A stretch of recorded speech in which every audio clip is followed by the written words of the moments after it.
Hi guys, I'm Alex from Voodoo.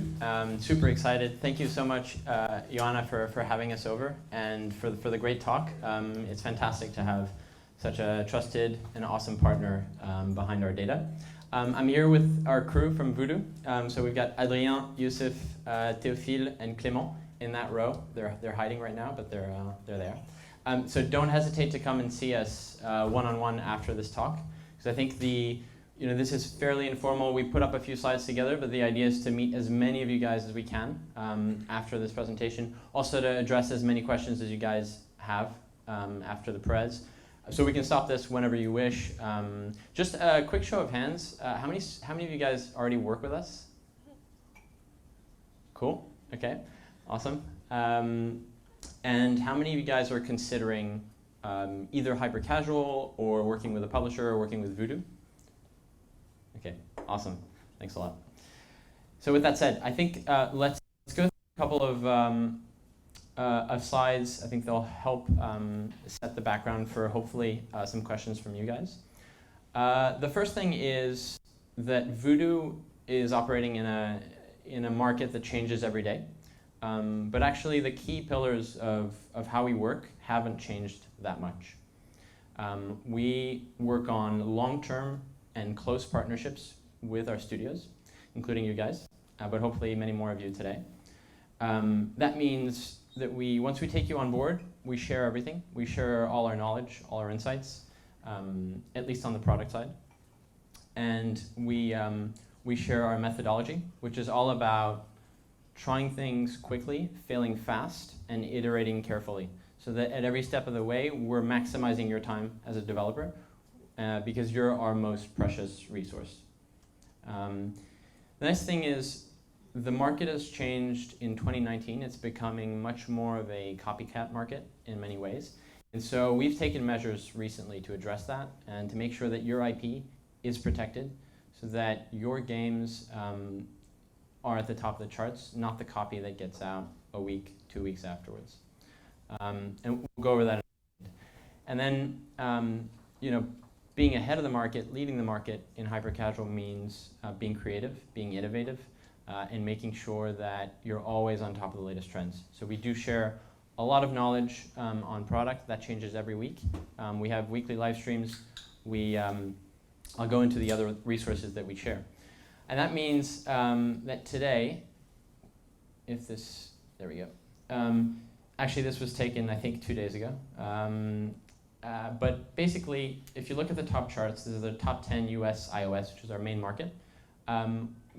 We've managed to maintain a certain amount of leadership in there. Usually you'll see maybe 30% of those top games are Voodoo games, or games that we publish with our studio. In this case, we've got 4. We've got AquaPark, which has been a viral hit, and we have a couple of slides on that afterwards. Pottery, which is a high-performing, high charts game. Flip Dunk and Dig It, which are a bit more about that day 7 that you were talking about. So higher day 7s, so potentially less of a top 3 game, but still quite interesting games. So just taking a step back for a second and addressing how we work with studios around the world. The idea is that for every game that you see on the top charts, obviously there are many more that we test that don't succeed. I think probably a lot of people in the room can relate to that. And that's not because necessarily they're poor games. A lot of it is how will this game react, which is why we test games very quickly in the market to see what the response is. We look at GA, of course. We look at CPIs, and we take a decision. Long story short, for every prototype you publish, who knows, maybe there's 5, 10, 15 prototypes that you worked on that didn't work out. And that's why we make sure that the payouts for those games that do succeed are quite high. We want to make sure that for every game you publish, you make at least, on average, $1 million. We've done that with a contract that we update frequently. The current KPIs for launching games are 45% day 1, 17% day 7, and around 25% CPI. Obviously, those metrics can vary, and so we are flexible. If your CPI is at 10 cents, we're not necessarily going to ask for a very high day 7. But that's roughly what you can expect to get through our coaching, through our partnership, on a game that might originally have lower stats. We make payouts that are fixed in the beginning and then variable based on the number of downloads. We'll obviously share this. I think we can share some of these slides afterwards, so we don't have to get into the detail. The idea is that, as I said, we're completely open source. We want to share everything that we know with you guys. One thing is that that stuff might be obsolete in a month or 2 months' time. And the second thing is that our close partnerships mean that we trust our studios. We trust that we have the best marketing offer, the best contract. And if we don't, that's going to change, and it's going to change quickly. So we share everything from the ideation to the basic rules that we apply across all our games, to what features can help your game after launch, for example. And we do that through tutorials that are live on a platform that we've built for all of our studios from day one. We do that through, as I said, live streams that are weekly or bi-weekly. And we go over case studies of your latest hits. The last one was on AquaPark, and that was just a week ago, I guess. And those live streams are basically designed to address the entire hyper-casual community that works with us, and to inspire you guys and to tell you guys all the details that went behind the launch of a successful hit. So, the platform does more than that. It allows you to test as many games as you want. You just integrate, the GA SDK and the Facebook SDK, and then you're free to launch campaigns, and that's on us. We'll spend every day so that you make sure that when you have an idea, when you have a prototype, you test it quickly. You don't lose time, and there's no fussing around. You don't want to polish your game too much. The earlier, the better, in many ways. And so that starts with us giving you the support. You also have, once you reach a certain threshold with your games, which is generally at around 40% day 1 retention, maybe 10% day 7 retention, and CPIs around 30, 40 cents, up to 50. At that point, we will keep an eye on your games, and we'll reach out to you guys and make sure that you're getting the feedback that you need. That means that if you can get to that first threshold through leveraging our knowledge base, our resources, the live streams, all that good stuff that the platform offers, if you can get to that 40% day 1, 10% day 7, and 50-cent kind of metrics on your game, that's when we step in as a publishing manager, and we coach you through to publishing KPIs, which are 47, 17, roughly day 1, day 7, and a CPI at around 25 cents. The truth is, many of our studios get there.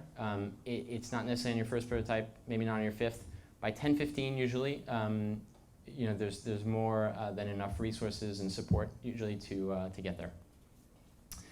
So the idea is basically you guys bring us, the ideas, the creativity, the awesome prototypes, and we help you to structure your mindset, to structure your approach.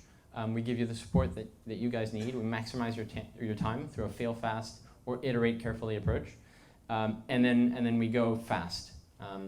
And just to come back quickly to that process, the idea is let's always maximize your time. So if your first test for your game doesn't have those KPIs, we'll kill it immediately and encourage you guys to to work on the next prototype. If you have certain metrics, which typically 40% day 1, 10% day 7, with CPI below 50 cents, then you'll move on to sprint 2. We'll pick up the phone. We'll work with you guys on specific dedicated coaching devoted to your game. It could be also discussions about your studio, how you structure yourselves, how you work together as game artists, game designers, developers. And then we'll move on, and we'll work hard with you guys until we manage to hit the proper KPIs. The key here is that this can go very quickly. This can take weeks. It can also take months. In the case of AquaPark, it was a 3-month process. But when we launch quickly. We're flexible with the KPIs. And the truth is that we're in a copycat market, so we do a lot of this after launch as well in some cases now. And the key is that you don't get attached to a prototype too much at any step of the way, because not killing today's prototype might mean you're not launching your next hit. Cool. Just skipping through. So maybe a quick case study, if that works for you guys. Launched Roller Splat at the beginning of the year. It was a hyper-casual game, but it did have a puzzle element to it, which makes the game more retentive in a sense. We knew that we had a successful hyper-casual mechanic with satisfying physics, and we knew that because the CPI was low eventually after a couple of tweaks. And so really this dual aspect of the game is what made it such a success, we think. So you have, it's highly marketable in the sense that your CPI is quite low because of the movement of the ball, how it reacts to the walls, the physics of the splatter, and all these purely hyper-casual physics. It's a forgiving gameplay. There's a clarity in the rules of the game, and the physics are satisfying. It's also a puzzle game, so we were able to say, okay, we have a 30% day one game potentially, and let's say a 16-cent CPI. Those aren't the actual metrics, but they're close. How do we get the day 7 up? And it's much easier when you have a game with much more depth and the ability to level design your way through an interesting day 7 than it is on a game that has a repetitive mechanic and where essentially if your day 1 is high and your day 7 is high, you can launch. Here we had to work our way through gauging how kind of system 2, how deep did users want to go into thinking in each level? How do you onboard them through that process and make sure that your retention curve is nice and steady? So I think I don't want to go into too much details into Roller Splat, but basically high level, we had an MVP which was on your left. As you can tell, this was the result of a one-day hackathon, by the way. So they built this in a couple of hours, came up with the idea, built it. It was very quick. They also, and the studio was Neon Play. They also came up with a first version, which you can see in the center. Really, if you're looking at these 3 pictures, you're probably thinking there's not that much of a difference between them. Actually, the CPIs and the retention on each version were very different. We didn't test the MVP. The V1 had a CPI around, say, 70 cents. You can tell there are little details like, the fact that the brush is hidden on occasion. It just details that take away from the clarity of the game. One of the most important things when you do come up with a game and test the CPI for it on Facebook is the game clear? Can I understand it after 3 seconds? Or not even. I'm scrolling through Facebook with a kind of a glimpse from the side of my eye. Can I catch does it catch my attention? Are the physics interesting? And then can I project myself playing in the game? All that happens in a matter of seconds. You click through, and then we can work on retention. So it was a quick process for launch. We worked heavily on level design, balancing, as well as the clarity of the video, so both on the CPI. Another point that I just wanted to bring up as a recent trend is virality in games. We've recently launched AquaPark, and I'm sure GA have looked at the stats as well, but what happens after launch is remarkable. We had some solid stats on launch, but when the game went viral, meaning for every acquired user you might have a multiple of that depending on the country, through organics and through virality. Not only that, but the retention stats tend to change as well. So it's an interesting phenomenon. We're looking into it. It looks like some games are overrepresented when it comes to virality. So games like, IO games, puzzles might be overrepresented as well. As you can tell, we don't know what the definite stats are for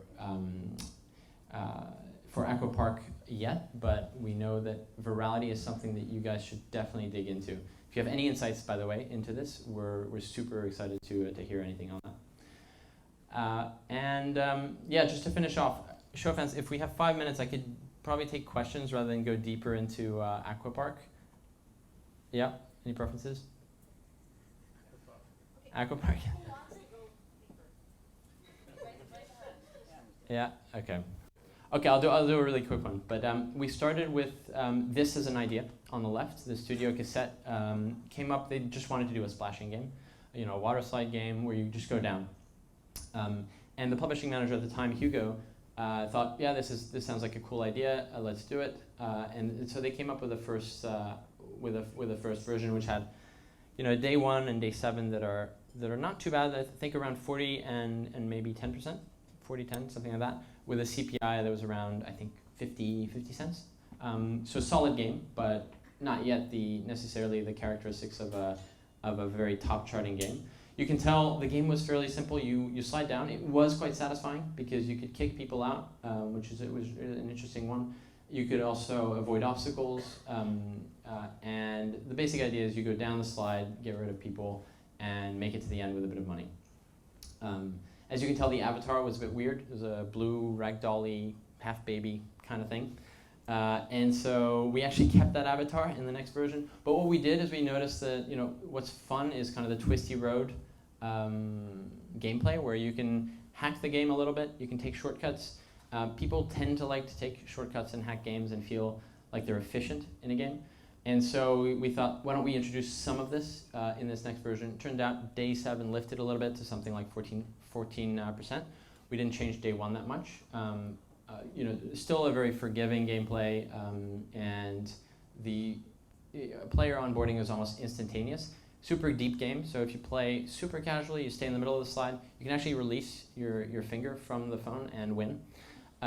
Or you can take more risk and try to go through the level faster to win faster, go through more levels. You can do that, and that's what we call depth, because we cater both to a beginner audience as well as an expert hyper-casual audience.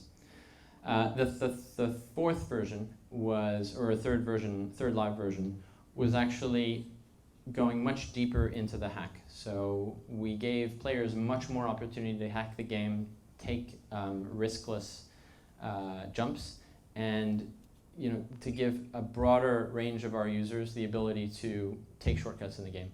Because we felt, notably from the CPIs of different creatives or different rush videos, that people's CPIs demand for that kind of hack, that kind of gameplay, was high. And so we introduced it in the game to see what would happen with retention. The final version you know today was slightly more marketable. The day 7 reached our KPIs, and so did the day 1. And finally, the CPI was very much mass market. So it was a well-balanced, low CPI. People could project themselves a little bit more, it seems, on the yellow babies than on the blue humanoids, and that worked out well for us. So anyways, maybe open up for questions if we have a couple of minutes. But okay, cool. Also, don't hesitate to come up to either one of us with any questions afterwards.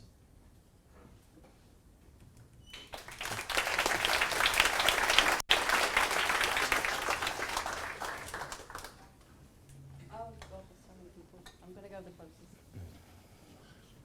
Thank you. Thank you for the presentation. I have a question. Do you use Facebook to measure your CPI, or what platform do you usually use? We use Facebook. Why do you depend on Facebook? We use Facebook because Facebook is one of the biggest, it is a marketing question, but Facebook is one of the biggest platforms we use post-launch as well. And so it's a very good proxy for how CPIs evolve after launch, whether it's on Facebook itself or on mobile ad networks.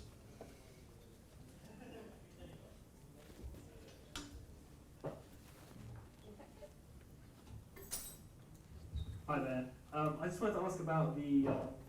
So, for example, when you said people like the hacking mechanic in the game you just showed, is there a chance you could just ask people instead? Do you ever do any face-to-face interviews and speak to people? Or is it all just numbers? It's all numbers. Unfortunately, we don't really have the time to ask people. We do actually for your games that have strong promise. So maybe not 40 day 1, 10 day 7, and a CPI below 50 cents, but maybe closer to the mark, or even post-launch. We do user tests that are documented, and we have professional kind of service providers that do them for us, and we share all those insights with studios. And as we optimize games, it's super useful. And it's a really good question. We don't have the time to go up to a bunch of people and figure out what they like in a game. Hey, still working. Hey. So I would like to ask about the ending of the AquaPark, because the dive into the pool is the most satisfactory thing for me when I'm playing. So what was the effect on the CPI and the retention? really good question, actually. I'm not sure we're testing the CPI of the dive itself. We must be. I don't know what the numbers are on the dive itself. On retention, certainly the ability to hack your way all the way to the pool is a strong retention lifter.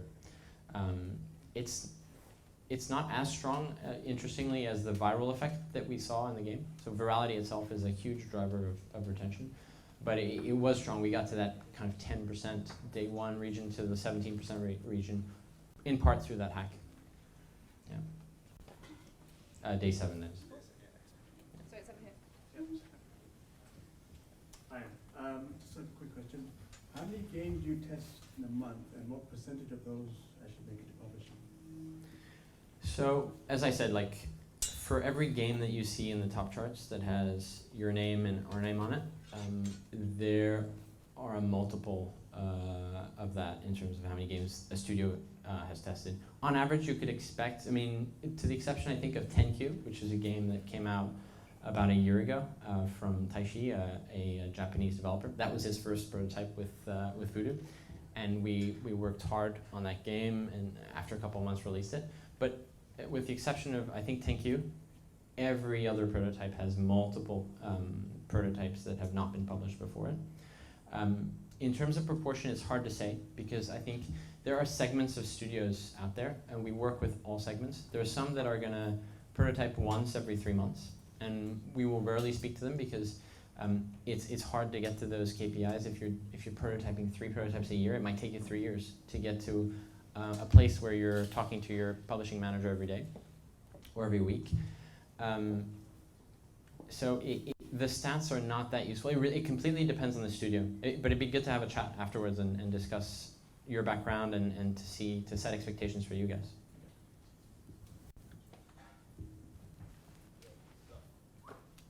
Hey, before the dedicated coaching, who do developers deal with at Voodoo?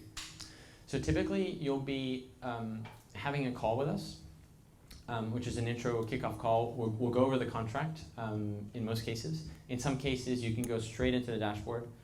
In some cases we want to speak with you before that and we'll present the contract and have you sign it. And at that point you'll be familiarized with the platform, how it works.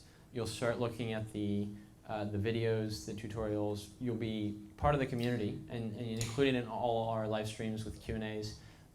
You'll also, get all this free testing available, and we're developing, kind of a second platform right now that will have a host of more resources. We want to try to make that first phase as self-serve as possible, so that when you do work with a publishing manager, that is highly tailored. He's your dedicated publishing manager, and you can talk about super specific stuff. So the more we make the first part of the journey kind of self-serve, high-quality content, the better the publishing team will then be. The more bandwidth we'll have to really focus in on your high-potential prototypes. Does that answer your question? Yeah, absolutely. Okay, cool.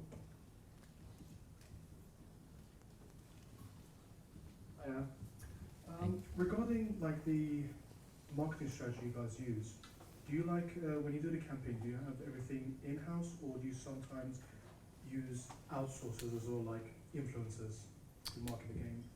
So that's a really good question. We don't currently use, to my knowledge, any influencers specifically.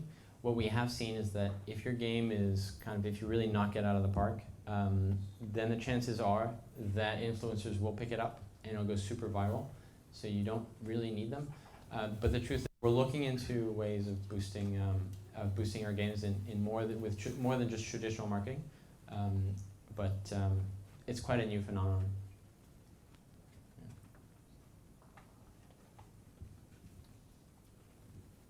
One more? Feel free to interrupt me.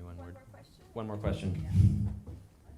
Can it be just 2 very, very short questions? Yeah. The first one is your contract game-based, or is everything the company, the studio does? And the second one is, do you guys have any preferential territory in which you guys distribute your games, or is that global thing? Okay, really good question. What I forgot to mention about the contract is that it's super flexible. So we have close partnerships and they're long term with our studios, but it's not because we lock you in. You can at any time not work with us on a prototype. We can release games that we've been working on, and you can go work with other publishers or try to self-publish. So the contract is in no way binding. It just makes our life easier because when we do launch a game, then it just sets all the terms for that. So that's the first part. The second part is we focus in testing on US iOS because it is our main market in terms of monetization. We cover global markets. We have partnerships in certain countries like China to make sure that we do get coverage. But your payouts, so the upside on a game, are kind of based on a pretty global footprint. So you have the US, you have the UK, Japan, China. So all those downloads on iOS and Android count towards the payouts that you get after launch, on top of the fixed payments. Cool. I think time's up. Thanks, guys.